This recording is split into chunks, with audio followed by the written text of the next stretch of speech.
Bem-vindos de volta ao canal.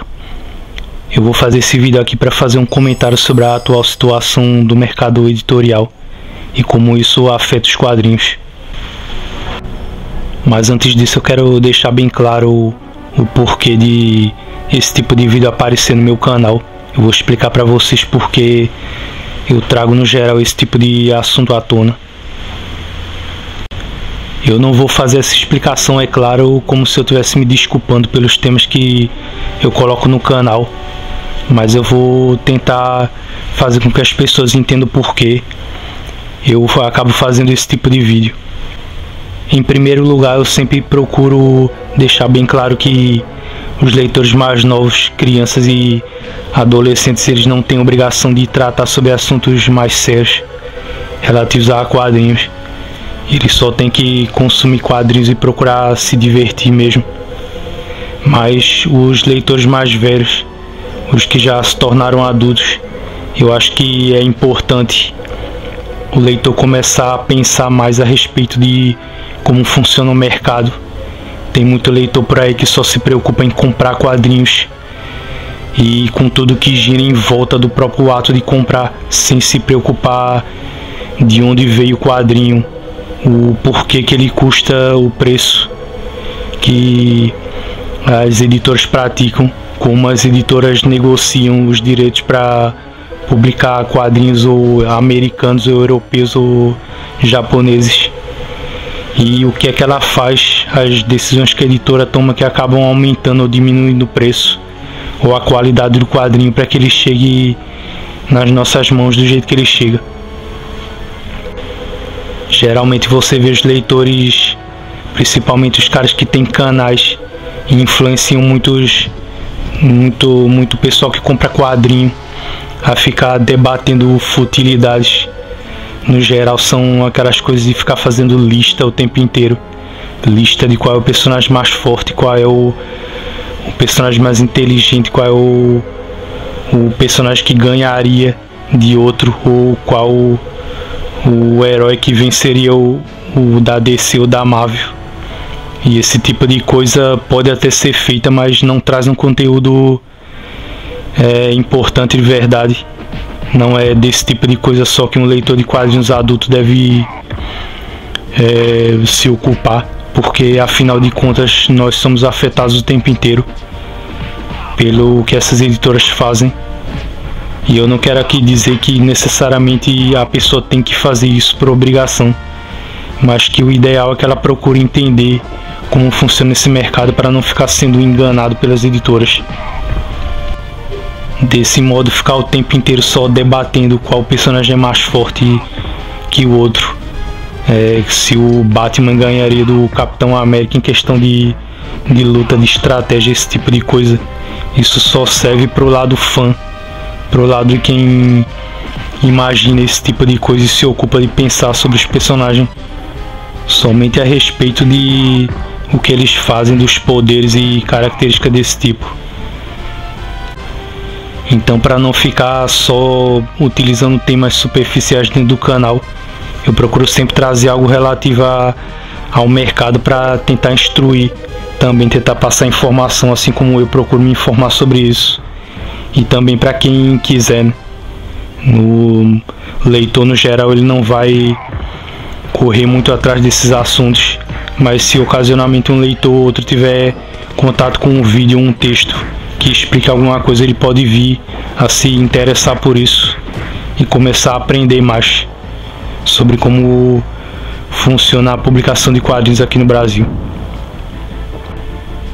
Sendo assim, vamos ao tema principal. Eu vou procurar situar vocês aqui, começando de antes do período em que eu entendo que tenha começado a surgir problemas a respeito da distribuição e do que vem prejudicando a publicação atualmente. Em 2007, a Dinap, que é uma distribuidora da editora Abril,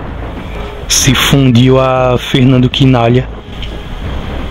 que era uma distribuidora menor, mas que detinha uma parcela de publicação voltada para editoras menores, e acabou ficando praticamente com um monopólio do mercado de distribuição. Antes mesmo desse período, a Abril já tinha 70% do mercado nas mãos dela, sendo que a Fernando Quinalha tinha 30%, logicamente. Com essa fusão em 2009, elas acabaram criando a Trilog. E posteriormente, em 2016, elas acabaram sendo absorvidas pela Total Express. Mesmo em 2007, quando tudo isso se iniciou, o CAD, que é um órgão responsável por essas questões de monopólio de empresas, ele impôs restrições para que a Abril adquirisse a Fernando Quinalha, mas no fim das contas não adiantou nada, porque o monopólio acabou aumentando e se estabelecendo como o que a gente vê hoje em dia. O acordo do CAD, ele previa que a DINAP, na época que era só Abril, ele ficaria com 10 anos sem exclusividade nenhuma com distribuidores regionais, mas essas regras aí acabaram não ajudando, porque de todo jeito as grandes editoras tiveram que acabar negociando com a DINAP, inclusive muitas das pequenas que eram cobertas pela Fernando Quinalha, e acabou tudo ficando pior do que já estava antes. Só para vocês terem uma ideia do domínio em que chegou a distribuição da Total, que é uma empresa de logística também. Até 2017 ela tinha contrato com mais de 200 empresas e 12 mil pontos de bancas. Até que finalmente, em agosto de 2017, a Panini anunciou que ela sairia da distribuição da Total, da editora Abril, para distribuir por conta própria. Para quem quiser saber mais sobre isso, eu fiz um vídeo nesse período, no final do ano passado, que se chama A Mudança na Distribuição da Panini, onde eu falo sobre todos os detalhes da saída dela da distribuição da Abril. E uma das afirmações na época feita pelo Severo Martins, que é o presidente da Panini, foi a seguinte: a Panini não criou uma distribuidora, e também afirmando que eles não tinham intenção de concorrer com outras distribuidoras, o que é uma coisa que fica bem claro, porque ela não entraria dentro de um mercado que é dominado pela Abril para perder dinheiro, investir sabendo que ela não teria chance de concorrer, e também porque a intenção da Panini, na verdade, era fazer esse negócio através das vendas online com a Amazon, poupando o custo que ela tinha com a distribuição, já que é o leitor que paga pela entrega dos produtos que ela vende. Então você pode acreditar que o motivo pelo qual a Panini saiu da distribuição da Abril não é por bondade, nem porque ela queria melhorar o sistema de entregas, já que a gente está vendo atualmente que isso piorou e muito, e também porque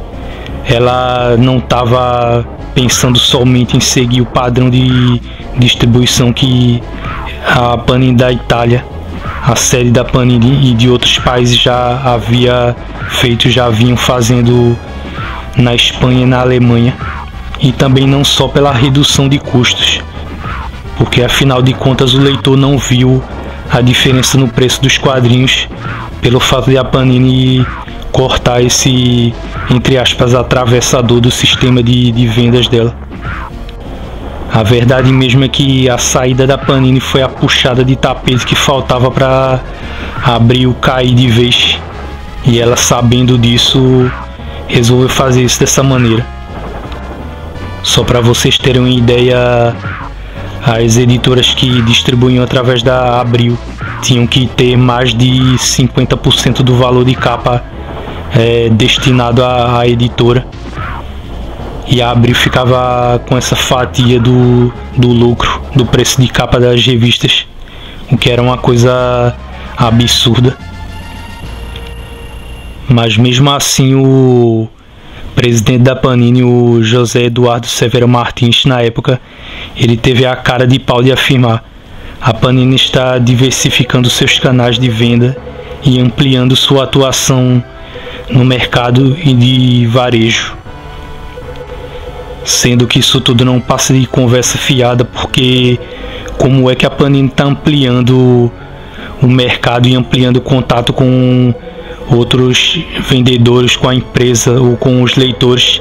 se ela está limitando as vendas dela cada vez mais ao sistema de vendas online através da Amazon? Quer dizer, ela está fazendo exatamente o contrário do que ela está afirmando.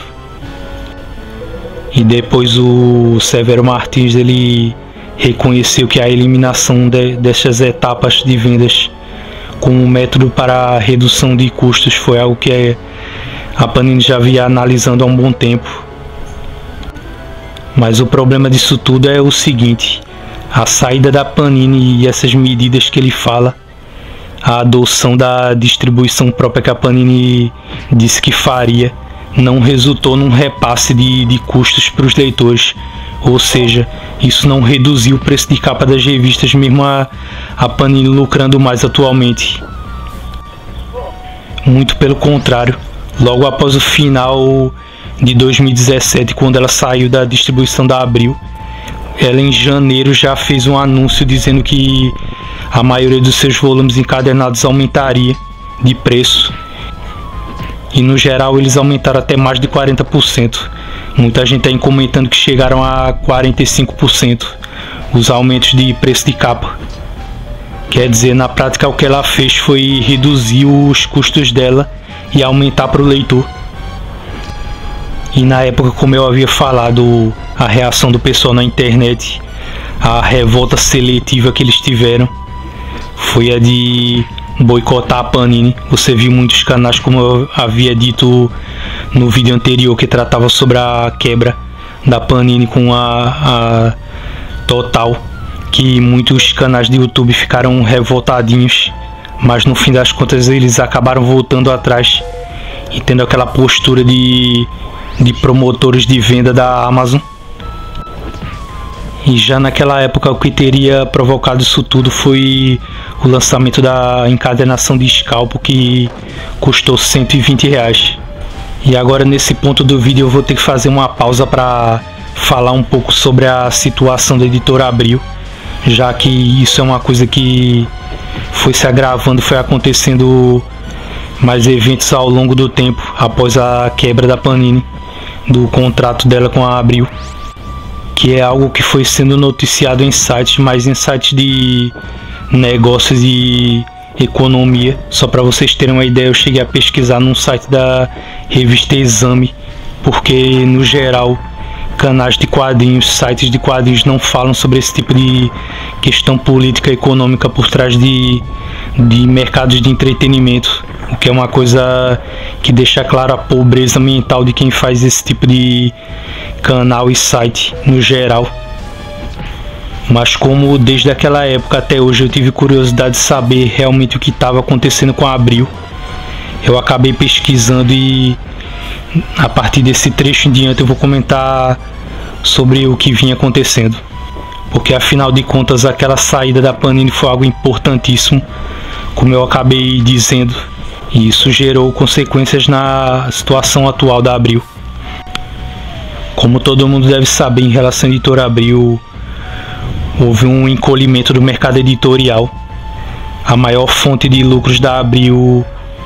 desde muito tempo já era representada pelo lucro que ela tinha na distribuição da Dinap, e a saída da Panini foi o que iniciou uma crise profunda. E depois daquilo tudo, naturalmente, a maior dúvida que se tinha sobre a Abril era sobre o que aconteceria com ela depois, como ficaria a situação da empresa. E o que vinha acontecendo com a Abril, na verdade, é o que eu vou relatar a partir de agora em diante. Logo em janeiro desse ano, a Abril começou demitindo mais de 100 funcionários e teve que mudar do prédio dela, que ficava numa instalação muito mais luxuosa e adequada para que houvesse funcionamento dos escritórios e instalações da Abril, para uma locação mais barata. Quer dizer, por isso aí você já vê que havia um declínio dentro da renda da editora, e ela estava começando a buscar cortes de gasto. o maior símbolo da editora Abril, que é a revista Veja, ela já chegou a vender milhões em tiragens, e hoje em dia muitas vezes ela não chega nem sequer a uma tiragem de 500 mil unidades, o que pode no geral ser usado como termômetro para medir não só o problema que a Abril vem enfrentando hoje, mas o próprio mercado editorial, com o encolhimento da venda de material em papel. E também somadas as demissões que começaram em janeiro, no mês atual em que eu estou gravando esse vídeo, que é o mês de agosto de 2018, a Abril já acumula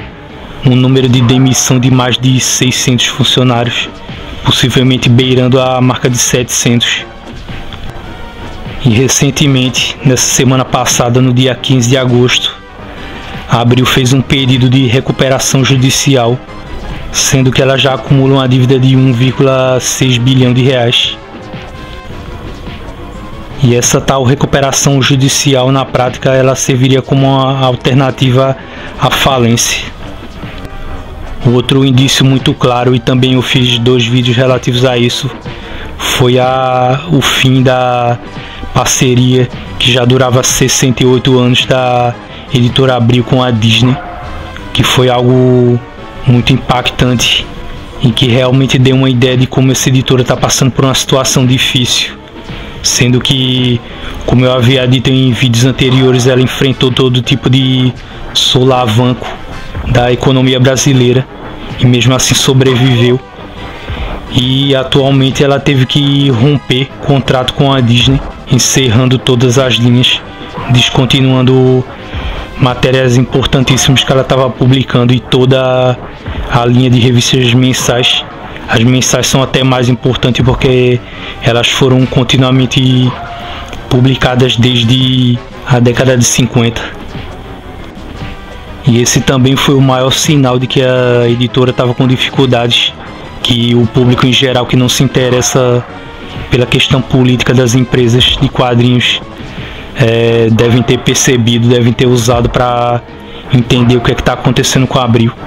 Quer dizer, se a ficha dos leitores não havia caído ainda, essa finalização da linha da Disney acabou servindo para mostrar como a situação na verdade estava bem pior do que se imaginava. Mas é claro que, como isso se trata de uma crise do ramo editorial em geral, ela não afetou somente a Abril,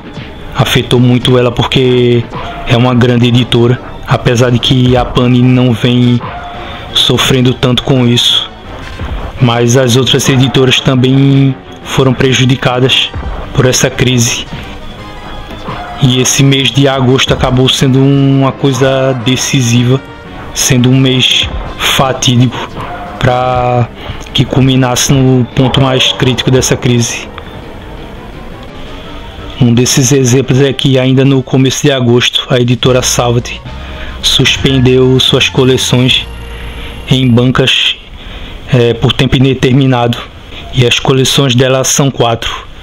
A coleção de gráficos novos da Marvel, aquela que já tem um alcance de números maior,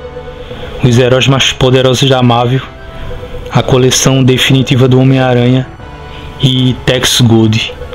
sendo que uma coleção que nem sequer havia sido lançada oficialmente ainda, que é a coleção da Espada Selvagem de Conan, ela só havia sido colocada em fase de testes em algumas cidades principais e bancas espalhadas pelo país. E é uma notícia muito ruim, porque vai prejudicar, vai atrasar essa vinda da coleção do Conan, que é uma coleção bem promissora.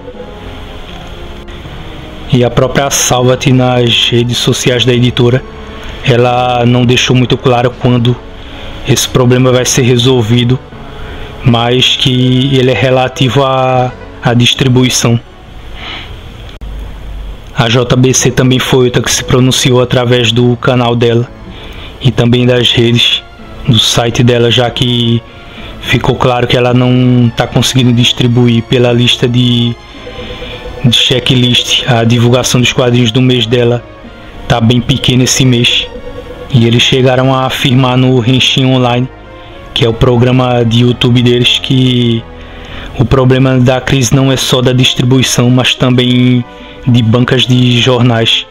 comic shops e das livrarias também. A editora Mitos também, naturalmente sendo uma das grandes editoras brasileiras, ela suspendeu a distribuição dela na Livraria Cultura, na Saraiva e na FENAC, num anúncio que foi feito recentemente. E o motivo que ela alega e que também explica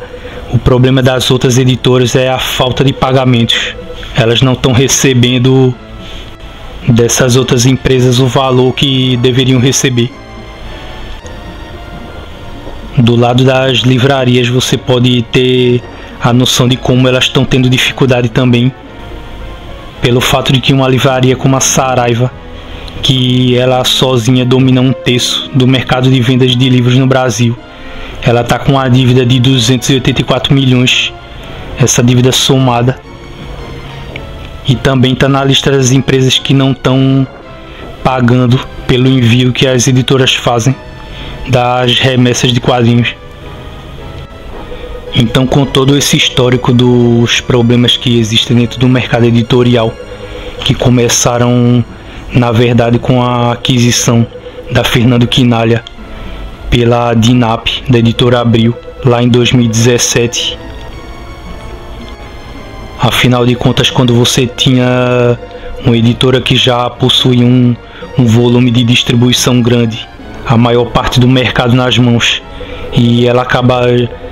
criando com a compra de outra empresa um monopólio, isso inviabiliza a publicação de editoras pequenas e grandes, já que ela pode estipular o preço que quiser e as editoras vão ter que pagar porque sim e ponto final. Então, desse ponto até os dias de hoje, a gente pode analisar que boa parte do problema de quedas de vendas, de crise dentro desse mercado foi provocada pelas próprias empresas, não só pelo fato de haver concorrência com as mídias digitais,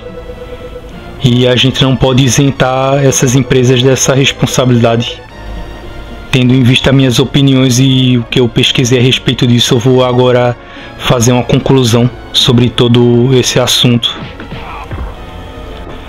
para a gente pelo menos tentar começar a entender o que é que está acontecendo e qual vai ser a consequência disso daqui para frente. Uma coisa que ninguém pode deixar passar é o fato de que o governo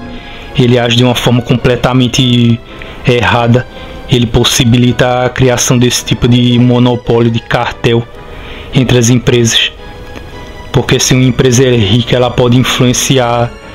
as outras e também agir fazendo lobby até mesmo dentro do Congresso para que se aprovem leis para beneficiar quem detém a maior parte de um mercado. A gente sabe que a balança sempre pende para o lado de quem tem dinheiro, e o governo, ao invés de evitar esse tipo de coisa, tem uma legislação atrasada e ineficaz, e boa parte do que eles fazem é de propósito para manter negócios escusos com empresas. Não que eu esteja fazendo nenhuma acusação aqui, tendo certeza de que a Abril fez algo desse tipo ou qualquer outra editora, até porque eu não tenho provas disso, mas você pode ter certeza que grande parte da culpa de haver esse domínio da Abril de muito tempo atrás até os dias de hoje, já que mesmo passando por esse processo de recuperação judicial, ainda assim, mesmo estando a ponto de quebrar, ela ainda detém a maioria do mercado de distribuição, o que é uma coisa simplesmente fora do normal. Como uma empresa pode estar quebrada e ainda controlar o mercado? A culpa disso acaba sendo sim parte do governo. Outro detalhe é que por parte de empresas como a Panini, que publicam quadrinhos, elas não procuram, dentro da política que elas têm diretamente com o consumidor, baratear os produtos dela e também tornar esses produtos acessíveis. Ao contrário, a Panini atualmente, e desde que ela começou a fazer essa parceria com a Amazon, ela vem estreitando cada vez as vendas dela a esse comércio online. E as outras editoras, vendo que a Panini está sendo bem sucedida nisso, como a Mitos ou a Devir, colocam mais produtos num tempo mais curto, na ânsia de tentar pegar esse movimento natural que o mercado está fazendo das bancas e estabelecimentos físicos para o mercado online. Tudo isso na tentativa de lucrar o máximo possível. E na verdade o problema não é o lucro, as empresas têm que ter lucro. O problema é você assumir uma política irresponsável que pode minar um mercado necessário e eficaz como é o mercado de lojas físicas, de bancas e comic shops e livrarias espalhadas pelo país, simplesmente para se beneficiar financeiramente. Outro detalhe importantíssimo que não pode ser deixado de lado é que realmente esse setor está passando por um momento muito ruim. A venda em tudo que é impresso em papel está caindo. Cada vez menos o brasileiro lê. E isso é uma coisa relativa à cultura do povo daqui. Isso é uma coisa triste de se observar, mas é o que acontece. As pessoas estão tendo cada vez mais um desinteresse preocupante a respeito de leitura, e mesmo com as várias formas de se divulgar e fazer propaganda dentro da internet, sendo que ela alcança um público gigantesco, todo mundo utiliza a internet e acaba sendo exposto a o trabalho de marketing, de divulgação das empresas, de entretenimento não só de quadrinho como em geral. Os filmes também estão aí para servir de ponto positivo para atrair novos leitores, e ainda assim as vendas de quadrinhos, bem como de livros impressos em geral, ela está caindo. Outra causa bastante natural e que eu não posso deixar de citar aqui naturalmente é que as editoras desde os anos 2000 elas vêm num processo de elitização dos quadrinhos, que é algo que eu já venho falando há muito tempo, que acaba culminando nesse tipo de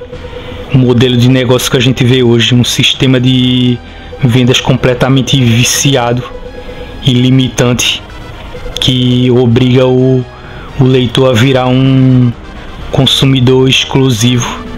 ao invés de ampliar e tornar mais fácil o consumo de quadrinhos para o máximo de pessoas possível. E some a isso também o abandono das editoras em relação ao suporte logístico que elas poderiam estar dando às bancas de jornal, que hoje em dia estão abandonadas e que na verdade elas sempre foram essenciais para o mercado, mas as editoras viraram as costas para as bancas. E como último fator importante dessa conclusão que eu faço aqui, eu cito as políticas internas das editoras que ignoram o atual estado crítico da economia. A gente está passando por uma das maiores crises que esse país já teve em relação ao consumo. O poder aquisitivo do povo em geral está baixo e as editoras não estão levando isso em consideração quanto deveriam levar. O país está enterrado numa crise e parece que as editoras estão com a cara virada para o outro lado, ignorando o que está acontecendo, só porque esse mercado vinha apresentando bons números. Mas o que aconteceu ao final disso tudo, é claro que essa atitude das editoras, o modo como elas funcionam, em parte acabou provocando esse problema, e agora a conta, entre aspas, está chegando. Então vocês podem perceber que são vários os motivos pelos quais o mercado editorial está passando por essa crise, por essas dificuldades. São motivos tão variados que eles incluem até o fato de que as editoras em parte não têm culpa disso, porque a concorrência com outras mídias não é responsabilidade das editoras. Mas mesmo tendo uma participação nisso, já que uma parcela do público de leitores contribuiu para que os quadrinhos chegassem no nível de preço que chegaram hoje em dia, ignorando que a elitização desse mercado ia gerar consequências graves. O leitor também tem parte da culpa nisso, pequena, mas tem. No fim das contas, a gente acaba entendendo que o que ocasionou tudo isso foi uma mistura de consequências de políticas, que é um assunto ignorado no geral pelos leitores de quadrinhos pela conveniência, pela preguiça e também pela ignorância de não procurar se instruir, se tornar consumidores mais inteligentes e capazes de entender o que se passa nesse mercado. E essa política da qual eu falo também, ela vem logicamente do governo e das editoras, das empresas que atuam no mercado. Eu duvido que os leitores, que são na maioria pessoas comuns e estão por fora desse mercado, fora das editoras, do ambiente editorial, eles sabem de verdade e com precisão o que é que está acontecendo, o tamanho do rombo que está sendo gerado por essa crise. E também no geral, com toda certeza, nem eu, nem você que está ouvindo esse podcast vai entender o que é que isso vai provocar no futuro e como é que o mercado de quadrinhos vai ficar, se ele vai chegar a se recuperar disso, como é que vai ficar a situação das empresas que produzem os quadrinhos, o que é importante já que são elas que fornecem. Mas o mais importante nisso tudo que eu posso observar é que cada vez mais os leitores devem procurar prestar atenção no que acontece nos bastidores dos mercados, para poder entender a situação das empresas e a própria situação, consequentemente, do leitor, para que ele possa atuar do jeito que for possível. O leitor ele pode fazer a parte dele, evitando que as editoras não correspondam à intenção do leitor de consumo, ou seja, o leitor pode influenciar em como as editoras vão publicar. Isso pode daqui para frente ser uma contribuição para que essa crise acabe e as coisas venham até a se estabelecer no futuro. Esse assunto que eu abordei no vídeo é um assunto bem sério, não pode ser feito num vídeo curto e também é algo que influencia diretamente no que a gente consome, no caso os leitores de quadrinho. Então isso logicamente vai continuar se estendendo, vai continuar provocando efeitos que a gente vai acompanhar ao longo do tempo. Eu também vou procurar continuar me informando a respeito disso tudo, para poder trazer qualquer informação para o canal que seja importante. Como de costume, eu agradeço a você que viu o vídeo. Esse é um assunto essencial que eu acho importante trazer à tona, e eu espero que os leitores gostem cada vez mais, que eles se habituem a acompanhar não só vídeos que tratam de temas mais leves, temas que agradem ao leitor, mas que também, pela importância desse tipo de assunto, eles passem mais a prestar atenção nisso, porque afinal de contas é importante. Muito obrigado a você que viu esse vídeo e até a próxima.